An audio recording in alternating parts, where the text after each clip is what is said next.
अस्सलाम वालेकुम ख़वातीन और हज़रात, welcome back to my channel imparting knowledge. और आज हम बात करेंगे नोट मेकिंग के ऊपर। ठीक है। और ये बड़ा इम्पोर्टेंट टॉपिक है नोट मेकिंग, और इतना इम्पोर्टेंट है कि अगर ये आप ना करें तो बहुत मुश्किल है सीएसएस पास करना।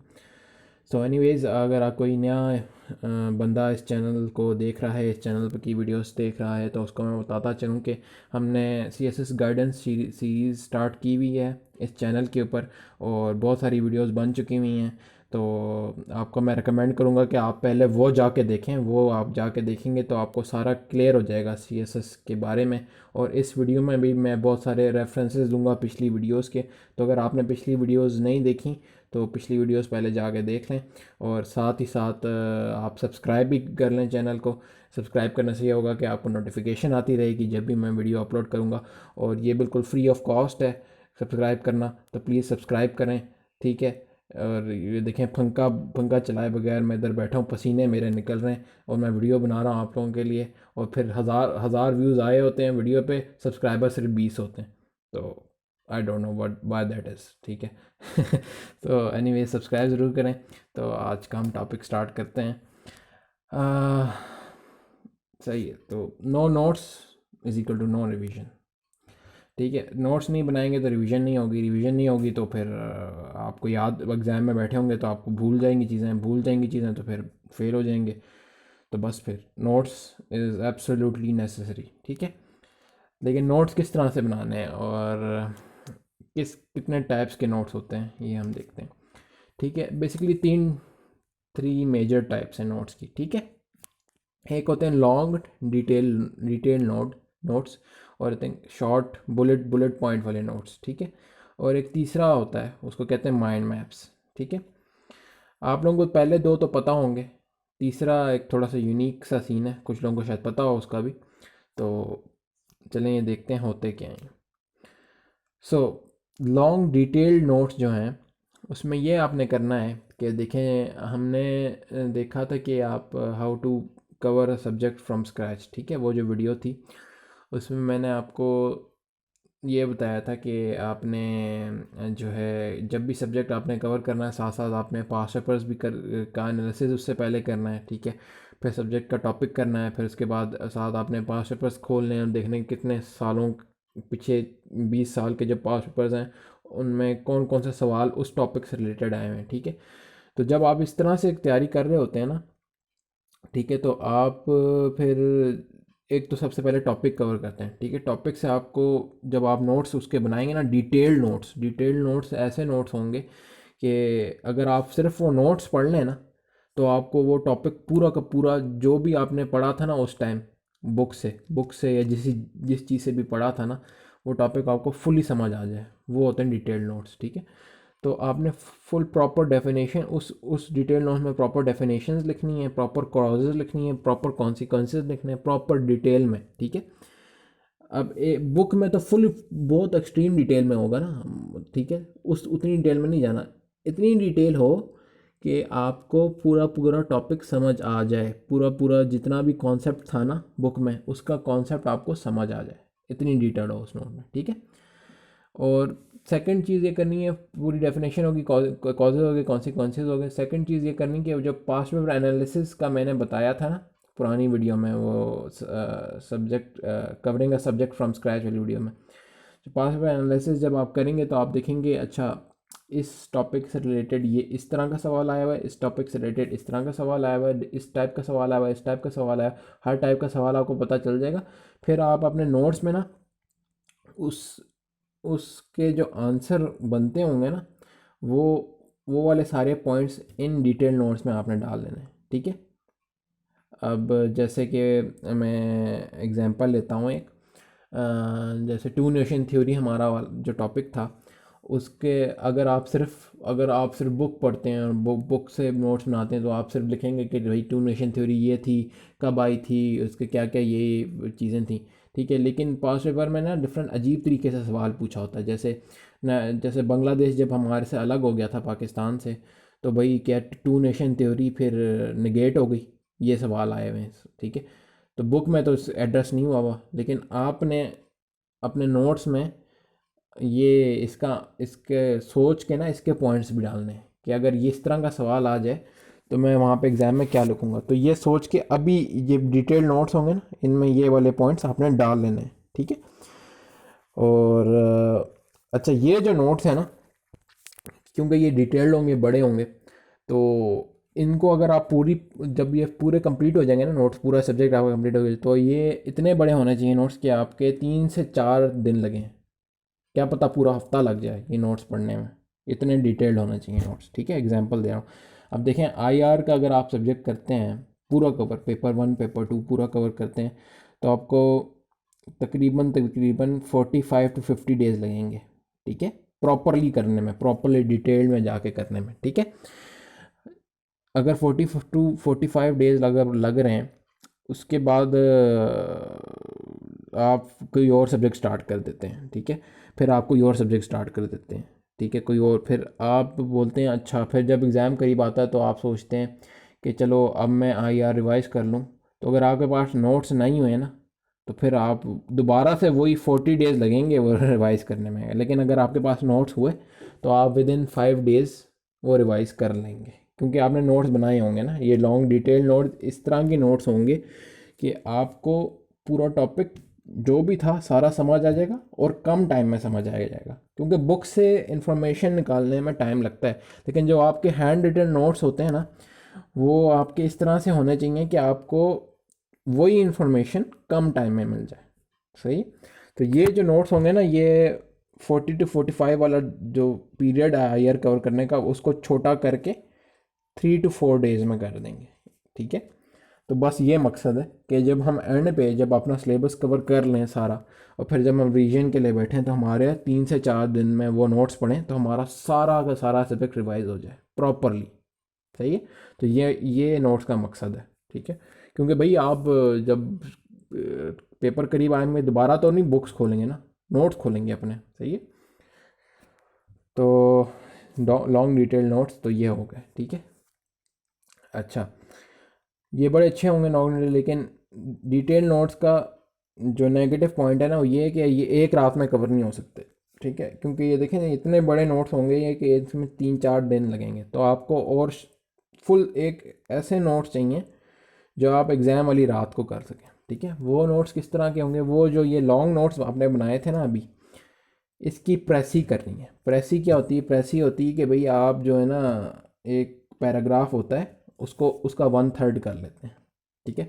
अगर आपके नोट्स जो भी हैं, आपके नोट किसी भी टॉपिक बनाए में, आपने उनको फुल्ली छोटा करके, फुल बहुत ही मिनिमम इंफॉर्मेशन, सिर्फ कीवर्ड्स उठा के, बुलेट पॉइंट्स बना के, फुल छोटा छोटा करके एक और नोट्स बनाने हैं, उनको कहते हैं शॉर्ट नोट्स, ठीक है।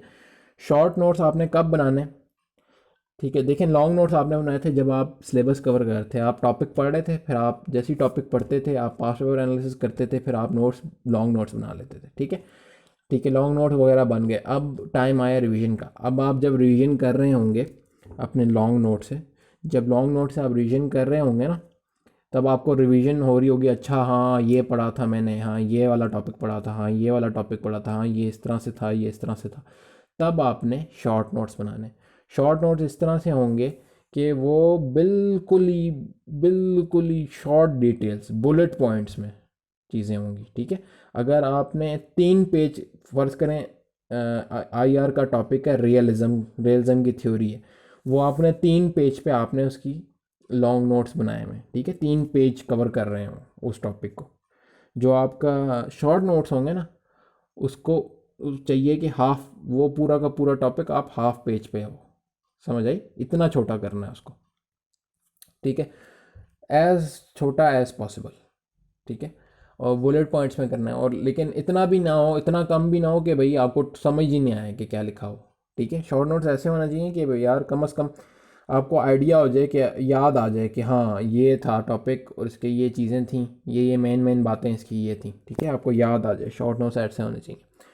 और दूसरी बात, तीसरी बात ये है शॉर्ट नोट्स की, कि ये आपने तब यूज़ करने के एग्ज़ाम से एक रात पहले वाले दिन, ठीक है। एग्ज़ाम से एक रात पहले वाला दिन जो है ना, आपके पास बहुत कम टाइम होता है, ठीक है। तकरीबन आपके पास ना मैक्सिमम 6 से 7 घंटे होंगे पढ़ने के लिए, क्योंकि आपने 8 घंटे की नींद भी करनी है। ठीक है, आप अगर पेपर स्टार्ट हो गए तो आप पेपर सुबह आप पेपर देने जाएंगे, 9 बजे पेपर देंगे, 12 बजे पेपर ख़त्म होगा, पेपर दे के आएंगे। अब तो दो दो पेपर होते हैं CSS के। तो आप 5 बजे आएंगे, 5 बजे फिर पहला पेपर 9 बजे होगा, 12 बजे ख़त्म होगा, दो फिर ब्रेक होगी, फिर दूसरा पेपर 2 बजे होता है, 2 से 5 वो पेपर होगा। ठीक है, 5 6 बजे आप घर आएंगे, 6 बजे आपने फिर 8 घंटे की नींद भी करनी है। ठीक है, आके तो आपके पास 4 4 घंटे होंगे, 4 या 5 मैक्सिमम घंटे। 4 या 5 घंटे में आपने ऐसे नोट्स बनाने हैं कि उन 4 या 5 घंटे में आप वो नोट्स पढ़ें और आपका पूरा रिवाइज हो जाए सिलेबस, पूरा का पूरा रिवाइज हो जाए। अगर ये 4 से 5 घंटे में अगर आप लॉन्ग नोट्स पढ़ेंगे ना, मैं गारंटीड शर्त लगा के कहता हूँ वो लॉन्ग नोट्स कभी ख़त्म ही नहीं होने। अगर ख़त्म होंगे भी तो प्रॉपरली आपका रिवीजन होंगी नहीं। ठीक है, तो इस वजह से शॉर्ट नोट्स ज़रूरी हैं। तो शॉर्ट नोट ऐसे होने चाहिए कि आपका 3 से 4 घंटे में पूरा सिलेबस ख़त्म, समझ आई।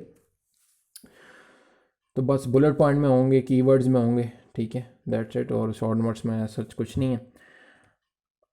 तो माइंड मैप्स बड़ा यूनिक एक है कॉन्सेप्ट माइंड मैप्स का। ठीक है, और ये सब्स्टिट्यूट है शॉर्ट नोट्स का। अगर आप माइंड मैप्स बनाते हैं ना तो शॉर्ट नोट्स आप मिस करवा सकते हैं। शॉर्ट नोट मतलब ज़रूरी नहीं है फिर शॉर्ट नोट्स बनाना, फिर आप माइंड मैप पे ही कंसंट्रेट करें। ठीक है, तो बड़ा यूनिक है ये नोट मेकिंग। और इसमें ये होता है कि देखिए माइंड जो है ना, जो एक रिसर्च बहुत ज़्यादा साइंटिस्ट ने की भी है माइंड के ऊपर।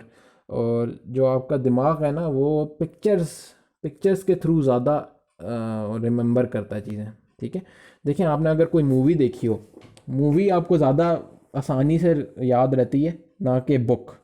ठीक है, बुक से आपने कुछ पढ़ा हो, होमवर्क किया हो, ठीक है, एक रात को आपको होमवर्क किया है और उसी रात को आपने मूवी देखी है। सुबह आप गए, टीचर ने आपको पूछा कि यार तुमने होमवर्क किया है, तुम्हें याद है क्या था?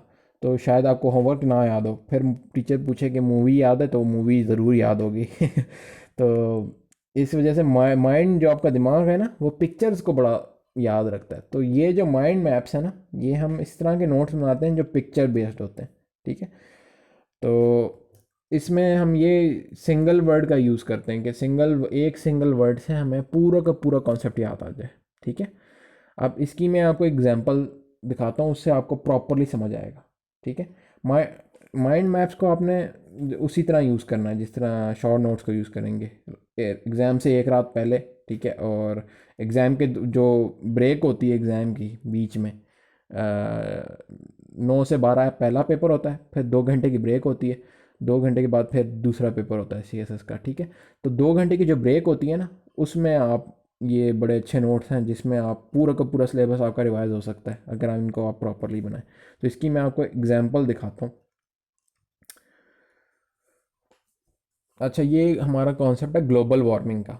ठीक है, ग्लोबल वार्मिंग हमारा ऐसे का भी टॉपिक है, और हमारा जो हमारे काफ़ी सारे ये सब्जेक्ट्स में आ जाता है।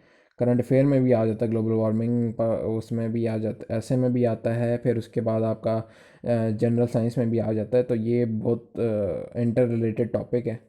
इंटरनेशनल रिलेशन में भी आ सकता है ये ग्लोबल वार्मिंग से रिलेटेड। ठीक है, तो एनीवेज इसका ये माइंड मैप है। ये माइंड मैप का पूरे नोट्स बने हुए हैं ग्लोबल वार्मिंग के। ठीक है, अब मैं आपको बताता हूँ।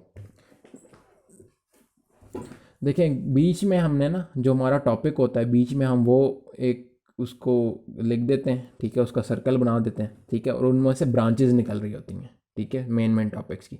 अब ग्लोबल वार्मिंग का जो मेन इंट्रोडक्शन है ना, वो हमने यहाँ से स्टार्ट करते हैं कि जो ऊपर वाले जो रेड लाइन है ना, जो रेड ब्रांच निकल रही है, उसको आप देखें, ये हमने कलर किया हुआ है। ठीक है, ताकि हमें रिमेंबर याद रहे कि रेड से हम वो स्टार्ट होंगे, हमारा इंट्रोडक्शन स्टार्ट होगा। ठीक है, हम स्टार्ट करेंगे 1750 में इंडस्ट्रियल रेवोल्यूशन हुई।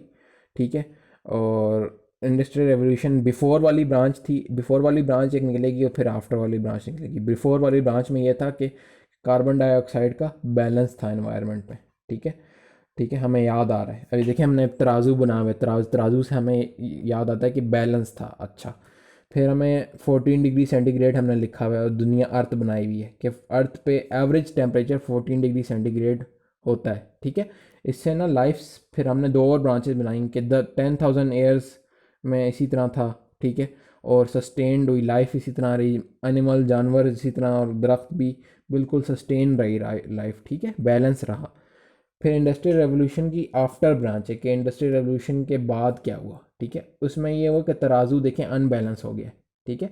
इससे ये हुआ कि 14.7 डिग्री सेंटीग्रेड अभी आपका एवरेज टेम्परेचर है, ठीक है। इसकी वजह क्या थी? फॉसिल फ्यूल बर्निंग थी, ठीक है। फॉसिल फ्यूल बर्निंग किन किन चीज़ों से होती है? तीन देखें, 3 ब्रांचेज आगे और निकल रही हैं। एनर्जी की, ट्रांसपोर्टेशन से होती है, और वेस्ट CO2 से होती है, ठीक है। वे तो ये इसकी आगे ब्रांचेज हैं, ठीक है। तो ये हमारी एक ब्रांच कवर हो गई इंट्रोडक्शन वाली। फिर हम आते हैं येलो वाली ब्रांच, येलो कलर वाली ब्रांच पे, ठीक है। इसमें हम बता रहे हैं ग्रीन हाउस इफेक्ट क्या होता है, ठीक है। ग्रीन हाउस इफेक्ट में हम बताएंगे कि ग्रीन हाउस गैसेस जो होती हैं ना, एक नेचुरल बनती हैं, प्लांट से निकलती हैं, देखें प्लांट फ्लावर बनाया हुआ है, ठीक है, और एक मैन मेड होती हैं, हमने गाड़ियों से गैसेस निकल रही हैं, एयरप्लेन्स बनाए हुए हैं, तो हम दिखा रहे हैं कि मैन मेड यहाँ से आती हैं। तो ये आपके माइंड में आता है अच्छा कि अच्छा man made green house gases यहाँ से आ रही हैं, ठीक है। फिर हम एक और ब्रांच देखें ग्रीन हाउस इफेक्ट की निकल रही है, वो है सोलर रेडिएशन की, ठीक है। तो हम बता रहे हैं कि ये देखें, हमने बताया हुआ है कि सोलर रेडिएशन आ रही हैं और वो ट्रैप हो रही हैं अंदर अर्थ के। तो हमें याद आता है कि अच्छा ग्रीन हाउस गैसेज जो है ना, वो ट्रैप कर देती हैं हीट को, ठीक है। इसी तरह हमें मतलब देखें वो दिखा रहा है कि आइस जो है रिफ्लेक्ट करती है हीट को, वाटर एब्जॉर्ब कर लेता है हीट को।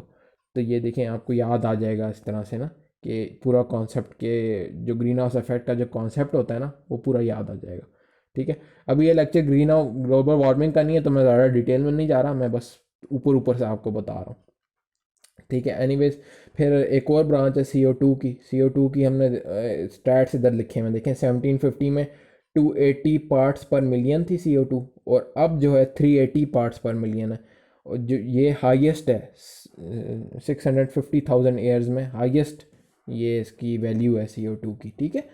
फिर हम एक और हमने ब्रांच बनाई हुई है, ग्रीन हाउस गैसेस कहाँ कहाँ से निकलती हैं, देखिए उनके मुंह भी बनाए हुए हैं CO2 के, N2O के, ठीक है।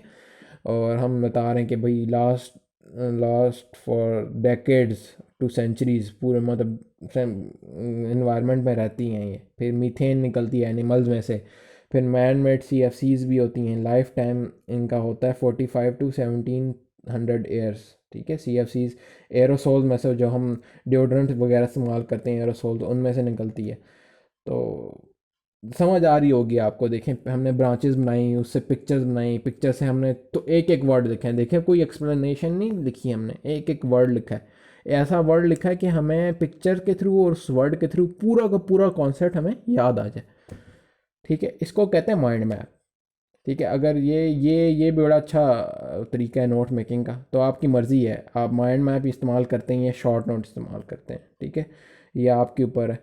ये बड़ा अच्छा है, अगर आपको ये पसंद आता है, पसंद आया है ये मेथड, तो आप ये इस्तेमाल करें। तो इसमें ये है कि आप कलर्स वगैरह पिक्चर्स बना के ना यूज़ करना होगा, और ये आपको ज़्यादा अच्छा माइंड में रहेगा, क्योंकि ये माइंड ये साइंटिफिकली प्रूवन है रिसर्च के थ्रू ना, कि आपका माइंड ज़्यादा पिक्चर्स से ज़्यादा याद रखता है चीज़ें। तो एनीवेज, आपको होपफुली पसंद आया होगा लेक्चर, और आपको अगर फ़ायदा हुआ है लेक्चर का, तो please please please subscribe, like and share, and thank you very much. और ये नोट मेकिंग का तरीका अपनाएं और नोट्स साथ साथ बनाएं, जो भी मेरे स्टूडेंट्स पढ़ रहे हैं साथ साथ। तो please, thank you very much, and अल्लाह हाफिज़।